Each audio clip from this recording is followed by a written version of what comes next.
President of Ukraine, Volodymyr Zelensky. Colleagues, we are nearing the end of a very intense and productive diplomatic week. Ukraine joined the UN General Assembly, highlighting children's issues and the international Crimea platform. The President will give a brief diplomatic summary, then take questions. Good afternoon, dear journalists. Ukraine has spent several days at the United Nations General Assembly. We have achieved important positive political developments and practical steps forward for our country. We have fully regained the focus. The central issue is Ukraine. Naturally, gas remains a relevant topic at the General Assembly as well. It is extremely important that Ukraine is a matter of concern for all world leaders. Everyone not only mentions Ukraine, they actively seek various formats, meetings, and discussions. A significant number of meetings were held at the level of the President, the head of the office, the Minister of Foreign Affairs, advisors, and the Minister of Economy. Ukraine conducted a large number of meetings, and as a result, we have tangible outcomes.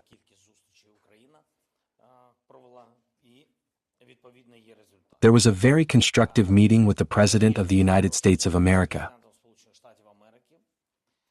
Our teams have a shared understanding of what is truly happening on the battlefield and what progress can be made. We have a positive development regarding the economic agreement known as the Mineral Deal. The fund has been activated. We held a major meeting with representatives of American businesses, leading companies that are enthusiastic about the fund's launch and, thanks to this fund, are eager to invest in Ukraine. And they will. This initiative now transitions to the level of the Cabinet of Ministers. We have agreed that all practical meetings will be conducted by the Prime Minister of Ukraine, Yulia Sviridenko, in October in the United States of America. Furthermore, we reached an agreement regarding the purchase of appropriate weaponry from the United States through various programs. All technical meetings, beginning at the end of September and continuing into early October, will be conducted by the Ukrainian delegation in the United States of America. The key matters have been discussed and agreed upon with the President, and we are now moving toward practical implementation. We will also be working in the energy sector. This is not only about protection, it is about who can and who will be in the future. We believe that in the near future, Ukraine will stand between the United States of America and Europe. This includes matters of our infrastructure, gas storage facilities, and more. In addition to the major arms agreement, which we refer to with the working title Mega Deal, for the purchase of weaponry from America, we also discussed the drone deal. Technical teams are beginning work on this agreement.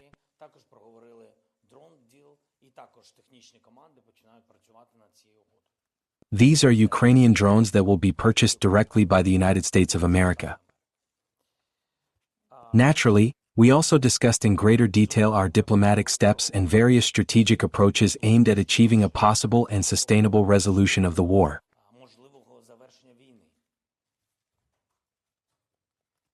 Next, Ukraine held. Later we can go into detail, but I will briefly touch on all the key points. A very important summit was held regarding our Ukrainian children. It was attended at a high level with more than 40 delegations present. Leaders, royal figures including 2 queens. We are grateful to all for the resolution and the statement concerning our Ukrainian children, for the more targeted work on the registry to assist in the return of children, and for the allocation by the European Commission of funds for free christening services for our children, specifically financial support for our children.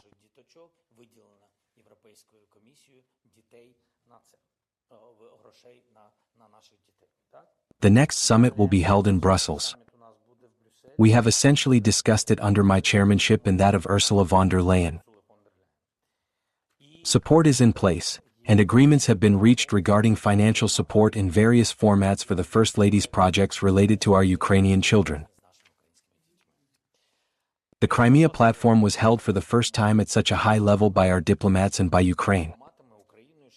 62 delegations from all continents of the world participated. The goal was to ensure that leaders from every continent were present and expressed their support. For the first time, we have a large-scale New York declaration on Crimea. Crimea is Ukraine. This means that powerful forces have truly been mobilized. I believe we lost a great deal of time. We should have done this back in the year 2014. Nevertheless, the Crimea platform has existed since the year 2021, and today it has truly gained momentum and reached a very high level. Ukraine actively participated in the United Nations Security Council this week, taking part in 3 important and substantive sessions. At the level of heads of state and leaders, I personally represented Ukraine, while at 2 additional important sessions, the Minister of Foreign Affairs took part in representing our country's interests. I would like to express gratitude for the high-level presence at the Security Council, particularly President Costa, President Stubb, Prime Minister Sanchez. Italy was represented by Deputy Prime Minister Tajani, and the United States of America was represented by Secretary Rubio. Regarding the issue of controlled export of various types of weaponry, this is a matter of principle. Why do I emphasize that it is controlled? Because we are speaking about equipment for which there is no shortage in the Ukrainian armed forces. This is precisely how we approach the issue. The priority is the armed forces of Ukraine. Where we are able to produce more, and where the Ukrainian army no longer requires a particular item, the surplus can be exported. We can compile a list of eligible countries, generate revenue from this export, and direct those funds toward acquiring drones that are currently in deficit. There are different types of drones. You know, we face shortages of interceptors, long-range drones, and more with insufficient funding. This system satisfies everyone, including the military. I am not certain it satisfies all of our businesses, as they would prefer to sell everything everywhere immediately. However, our priority is unequivocally the supply of the Ukrainian army, and this will remain our priority until the end of the war under any circumstances. Therefore, exports will remain controlled until the war concludes. As for the directions of export, as I have stated, they include Europe, representation in the United States of America, and the Middle East. At the UN General Assembly, we reached an agreement with Africa. I have already received proposals from several African countries. To be frank, we have already selected one country. We will see. There is significant demand for Ukrainian representation in Africa. That will certainly happen. It will encompass all export initiatives. I believe that in the near future we will have greater clarity, and then we will move into the public domain with what can be done. Next, we have established and restored diplomatic relations with 3 countries. The most recent is Syria. We will be working in the agro-industrial sector. In the autumn, our teams, technical teams, will meet. Ukraine has received humanitarian aid packages from Ireland, Canada, and many other countries. This is especially important for the Ukrainian population, particularly for families that have suffered greatly due to this war. Additional support was provided through the United Nations, including financial assistance, cash payments, especially in areas where nothing is functioning, such as along the borders or near the front lines. These programs were inactive because UN operations were ineffective. Funding had been frozen. We agreed that Ukraine will have all these programs restored. And the issue of children, as I mentioned, was a major topic. I am also grateful to the First Lady of the United States of America for the meeting and for her engagement with the First Lady of Ukraine, and for the fact that America is genuinely interested in helping Ukraine bring back its children. That is all. Thank you. Your questions, colleagues, please. Let us begin with Suspiln. Andriy Stesiak, Suspiln. Mr. President, a clarification regarding your conversation with Trump. Some media report that Tomahawk missile transfers to Ukraine were discussed. Did such discussions take place? How close are we to this? In that context, did you discuss using American weapons to strike targets in Russia? Thank you. Today, Ukraine responds to all Russian strikes with its own weaponry, specifically with its long-range capabilities. Ukraine would use other types of weapons if Ukraine had them. And not for strikes, but for counterattacks. As for what Ukraine wants from the United States of America, all of it is documented. We have submitted to the President of the United States of America a detailed presentation with illustrations of what Ukraine is requesting. All of this is, in principle, included in our major agreement worth $90 billion. However, we are also prepared to enter into separate agreements for specific types of weaponry, including long-range systems. I cannot disclose further details. It is a highly sensitive matter. Thank you. Please, RBK. Allow me to ask a question regarding oil and finances. Following your visit to the United States, I heard statements from Mr. Trump and concluded that his stance on imposing oil-related sanctions against the Russian Federation, specifically secondary sanctions, has somewhat softened. What is your impression? And regarding your conversation with Mr. Fico, did you discuss alternative routes for oil deliveries to Hungary and Slovakia?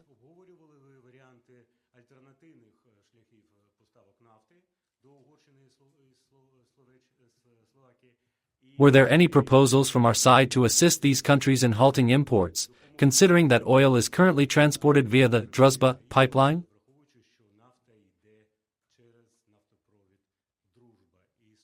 And concerning finances, if I may ask, how do you assess the chances of obtaining permission from the European Union to fund military needs using their financial resources?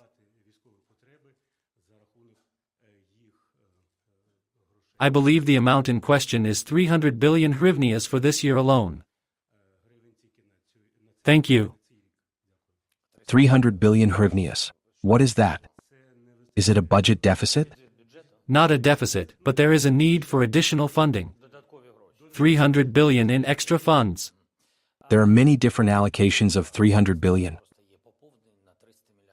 300 billion in frozen assets, 300 billion.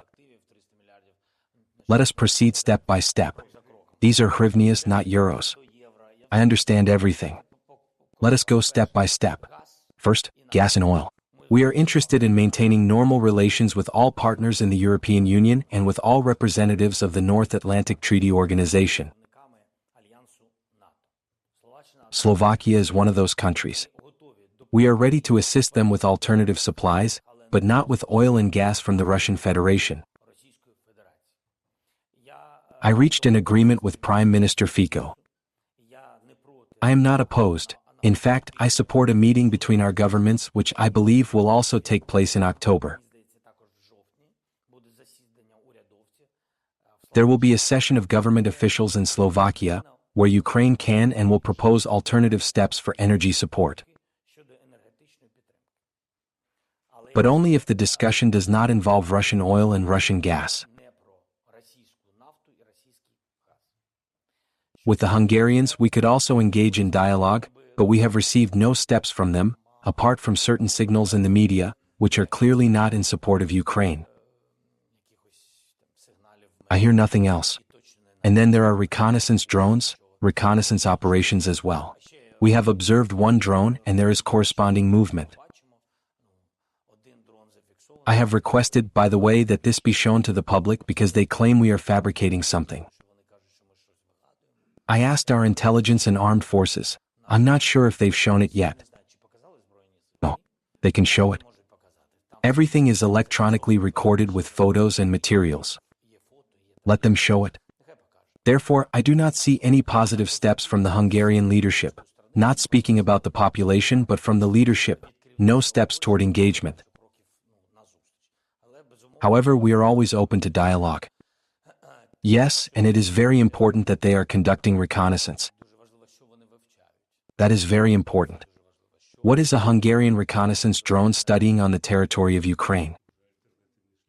Perhaps alternative routes? I essentially understand what. And I believe they are undertaking very dangerous actions primarily for themselves. But that is not for now. And now, regarding, you asked about oil and gas, correct? About frozen assets? No. I meant that we have an initiative to appeal to the European side to allow them to finance our budget, our military needs, using their own funds. We raised the issue not of military needs in general. They are already financing weaponry.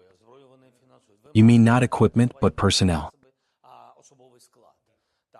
As we have outlined regarding personnel, and as we have stated, the first point in Ukraine's security guarantees is our army, and that includes increasing salaries. Regarding salary increases during a ceasefire, during a time when our partners are present, meaning there are security guarantees for Ukraine, then during that time of security guarantees, our army must be financed.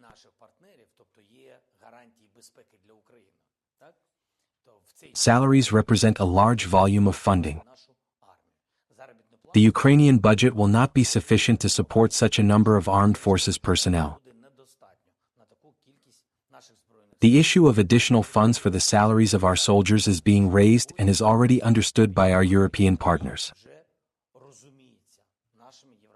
This issue is, in principle, not only for them but also for various institutions. It is simply too early to speak about results. You asked what the chances are. The chances exist. Next question, please. Reuters. Mr. President, could you clarify? In your Axios interview, you said Ukraine lacks resources to retake all occupied territories militarily. You mentioned a diplomatic path in the future. At the same time, you supported President Trump's claim that Ukraine could buy back its lands. How do these positions align? Can we expect more support from Europe and funding for American weapons? Or are we seeking more US arms through other channels? How does this work? Yes, that is correct. Could you elaborate? More specifically, it is difficult to speak in full detail about everything. It is important that everyone understands all our territory, absolutely all of it, is about a just peace. I am confident that, in the end, that is exactly what will happen. When we discussed the current situation, we concluded that Ukraine has not lost the war. Everyone understands that we are winning, as Russia has failed to destroy and dismantle Ukraine, and I am confident it will not succeed. Secondly, do we currently have enough strength? We have enough strength to prevent occupation and to hold the front line. That strength is sufficient. But, as you know, there are delays in deliveries and delays in financing. Right now, we are facing shortages. These issues have not yet been fully resolved. For example, the full funding of interceptors. We have already launched a robust production system. Many Ukrainian companies now understand how to manufacture them. But funding remains insufficient. At present, we do not have enough capacity to take the necessary steps. And that is clear. I believe it is clear to everyone, to us, to you, and to our partners. Therefore, in principle, the United States of America believes that the Russian Federation is currently losing time and losing many lives, because it will not achieve its objectives. And the key decisions made with the United States are that America will support Ukraine to ensure that Russia does not reach its goals. I believe that where we were and where we are now, this is a very important element. I simply do not want to delve into certain details. Our task is to strengthen Ukraine as much as possible, through political support, and through support in the form of various types of weaponry that we currently do not possess. Not yet. That has been the case with every type of weapon or reinforcement since the beginning of this war. But for now, we do not have it. I know that eventually we will receive everything. It is a matter of time. We do not want to lose time because we are losing people. I'm speaking about our people, certainly not about the enemy. And for us, this is critical. To achieve this, pressure from the United States of America and from President Trump is needed to bring the Russians to the negotiating table. And it is clear that if we enter a diplomatic track, then I believe all further issues will be resolved exclusively through negotiations. The U.S. is not abandoning diplomacy, despite some interpreting President Trump's statement about Ukraine reclaiming its lands as a shift away from it. How so? As in, good luck, continue fighting, and that the diplomatic vector may be scaled back.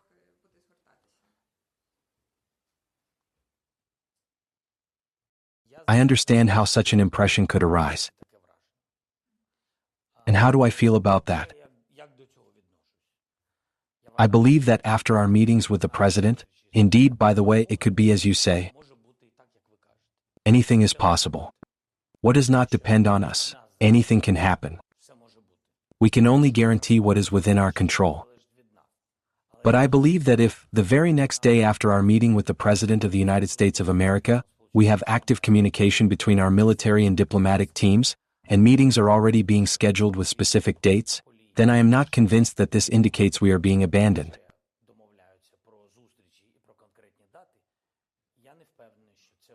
Thank you.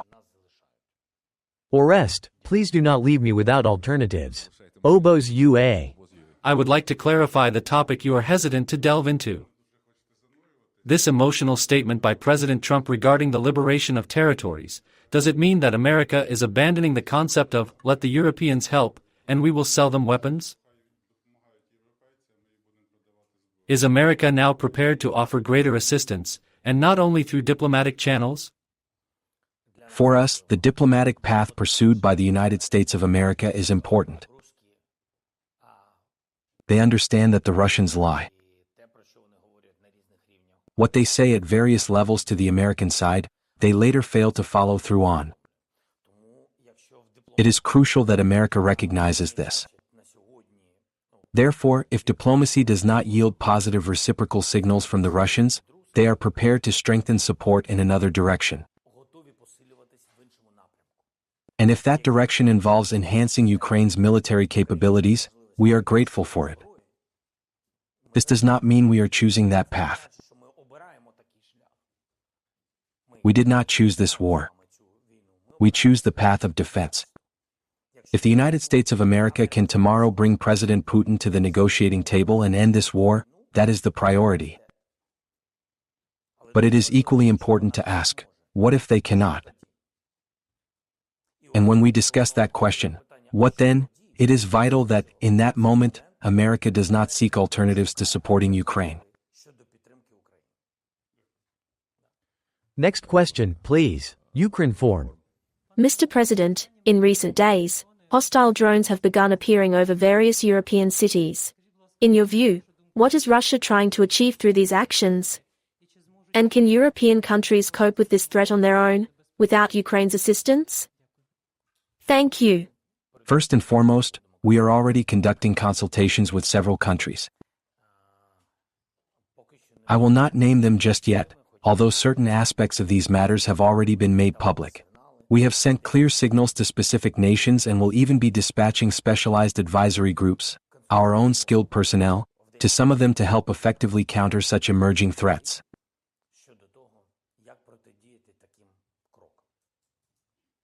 Additionally, representatives from some of these countries will come to Ukraine for training. We have agreed on this, but for now, I will refrain from naming specific countries. As for the signals, frankly, I am surprised this is happening now. I expected it earlier. I spoke about this. The issue is that President Putin will not wait for the war in Ukraine to end. He will open another front. No one knows exactly what or where, but he certainly intends to do so. He has tested the ability of European nations to effectively defend their airspace against modern Russian drones, and at present, that crucial capability remains insufficient and underdeveloped. Let me be honest with you. Take the example of Poland. 92 drones were headed toward Poland. We intercepted all of them. 19 reached Polish territory. Yes, we shot them down over Ukrainian territory. Of course, one could argue they were targeting us. But we see the trajectory and, as they say, the choreography of the flight. So we believe 92 drones were launched. We intercepted all of them. 19 reached Poland. 4 were shot down by the Polish side. I'm not comparing our forces. No one is making comparisons. We simply consulted and agreed that action is needed. The Polish people have supported Ukraine, and we are ready to share the knowledge Ukraine possesses. What could happen next? You see signals from Norway, Denmark. I believe there were reports this morning from Sweden, though I may be mistaken. Romania, Poland, and the Baltic states are also involved. He is testing what Europe has.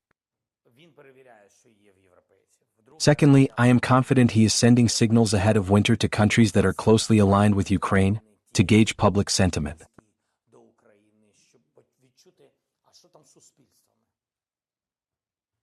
How ready are their societies to continue supporting Ukraine? How willing are they to maintain open support? I believe this has an impact. In my view, it will influence public opinion significantly. Instead, people will begin to ask, why are we giving everything to Ukrainians while being unable to defend ourselves?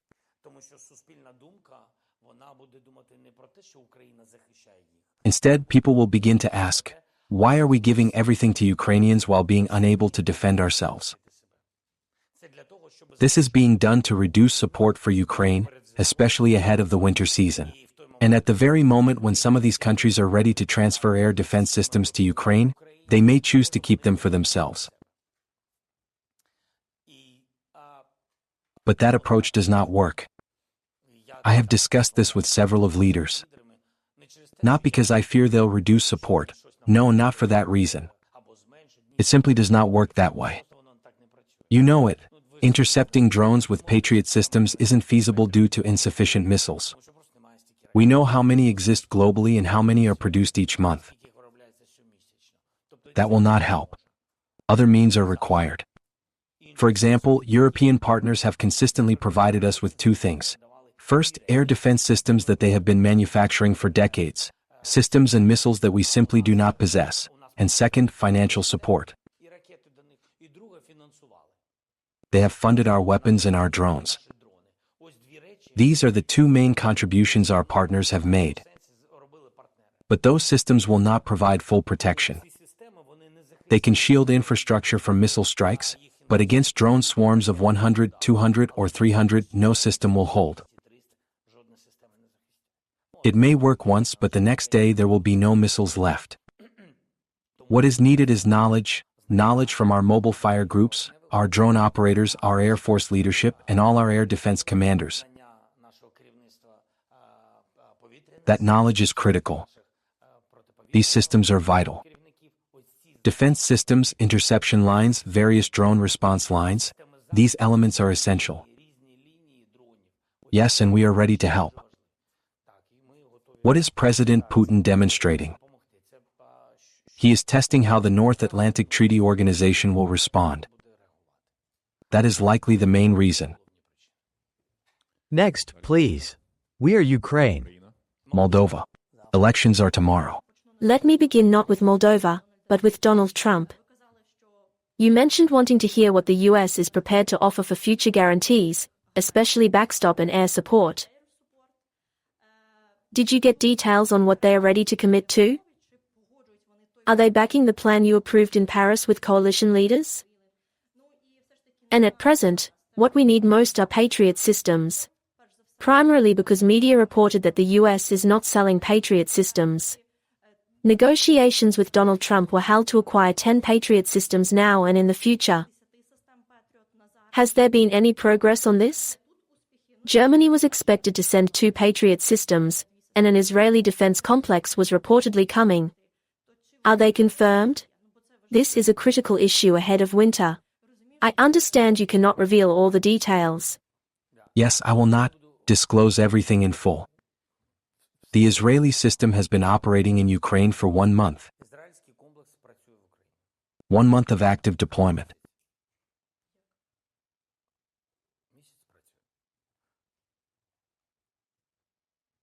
We will receive 2 Patriot systems in the autumn. Let us leave it at that. I will not comment further on Patriot systems. Next question. Regarding guarantees, did you get clarity on what the US is ready to offer? Have they endorsed the plan, or has the issue faded? Look, we truly had a meeting. It lasted approximately 1 hour, and we did not manage to cover everything. And why? Because we spoke extensively about weaponry, both the diplomatic track and military support. There were many topics. We discussed 4 or 5 key agreements. We have a clear and general understanding of how security guarantees should function, as well as the important fact that we need to establish a comprehensive bilateral agreement with the United States of America.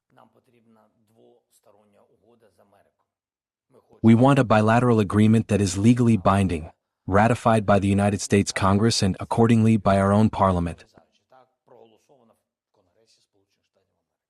Yes, this is what we need.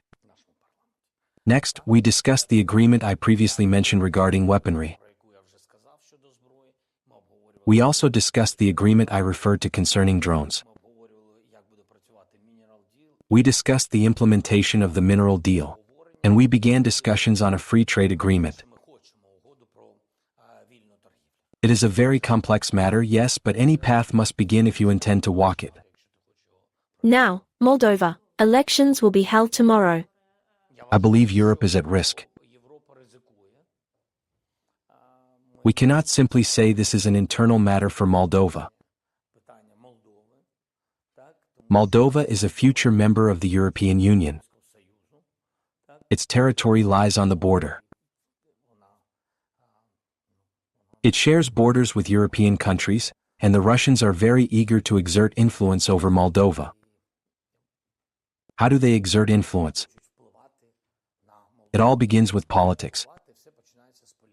You know this. If there are loyal parties, we have seen this before. If loyal parties successfully enter parliament, the next logical step will be to form a loyal and stable government, and ultimately to install a president who is equally committed and loyal. After that, military presence follows. This is essentially the direction in which the Russian Federation operates. That is why I firmly believe that today the pro-European, and above all pro-Moldovan, President Sandu, who treats Ukraine with genuine friendship and deep respect, and who consistently upholds and defends Ukraine's sovereignty and territorial integrity, is an extremely important figure. We share borders and this matters to us. I believe it matters to Europe and I believe it matters to Moldova. If there is a shift in parliament, other changes may follow. That is what I am talking about. Where are the risks? The risks are shared by all. Transnistria today, and the individuals in leadership positions in that territory which no one recognizes as a country, as it is an occupied part of Moldova, those individuals remain quiet. They remain quiet because they fear us deeply. They fear no one else but us. From the very beginning of the war, they have received clear and unmistakable signals from us. There were a few shots fired from that territory, yes, at the start of the war. They received a strong warning from us, personally from me, and that is why they remain quiet. They are quiet because on the other side there is Moldova. Today, Moldova has a pro-European president. But if Moldova's political direction shifts from pro-European to pro-Russian, then those individuals who are currently quiet may become vocal, because there are several thousand Russian troops stationed there. Whether we like it or not, that is a fact. Washington Post, please. Thank you very much. I just want to clarify, do you think President Trump's tone changed because of you? Is it possible that you achieved this shift during your meeting with him? And did he speak about a special operation? Or did you share details of a special operation you intend to carry out? What special operation? What are you referring to? Did you tell him about specific operations or speak more generally? Did you share details about your goals and plans? What changed his perception of Ukraine's capabilities? Because his tone has changed dramatically. Indeed, I shared with him a certain vision. That is true. I spoke about the realities on the battlefield and about what could potentially happen. I believe there is an impact on Russia, and we should not expect soft gestures from Russia toward Ukraine. Accordingly, Ukraine must respond with appropriate actions toward Russia. We should not be afraid of this, and we should not be overly cautious in our rhetoric when Russians issue threats. I believe that civilized nations should adopt the same tone. To remain civilized when facing those who act in an uncivilized manner, in my view, is a significant mistake, both in terms of rhetoric and in the concrete, substantive actions that must be taken. As for the battlefield and even deeper into the territory of the Russian Federation, if Russia sets the deliberate goal of creating a complete blackout in Ukraine, a goal it pursues every single winter, I am not convinced that our response, nor the response of our partners, should be any different or any less decisive. Russia must clearly and unequivocally understand that civilized countries fundamentally differ from barbaric ones and that they never initiate acts of aggression and never strike first under any circumstances. But that does not mean they are weak. And weakness must not be shown. If they threaten a blackout, for example, in the capital of Ukraine, then the Kremlin must know that there will be a blackout in the capital of Russia.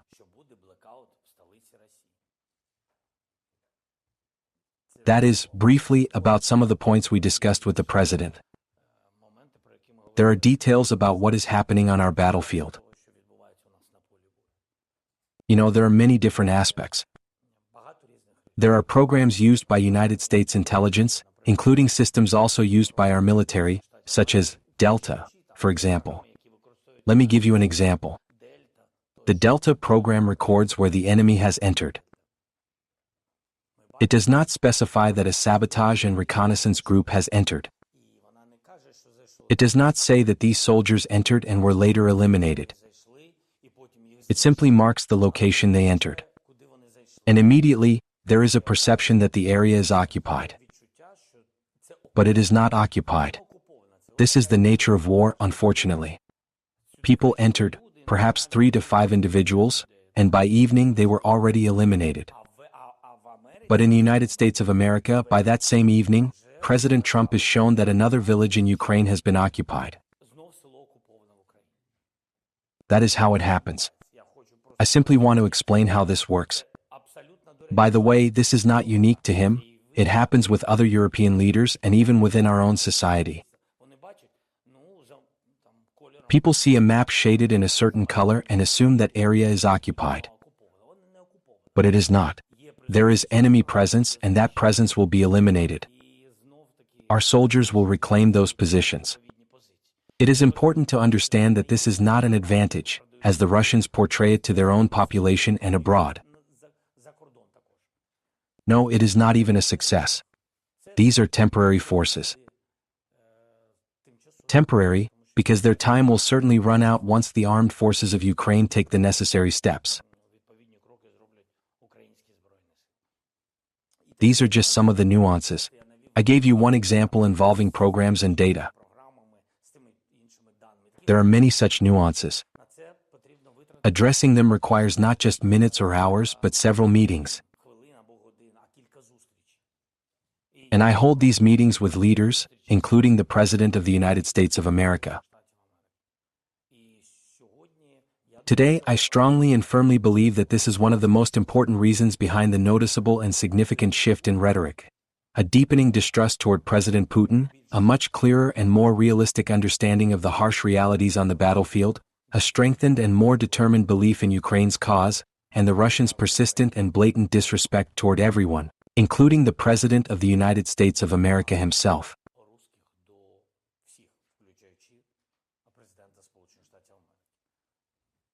I believe these are the key reasons. Final question, please.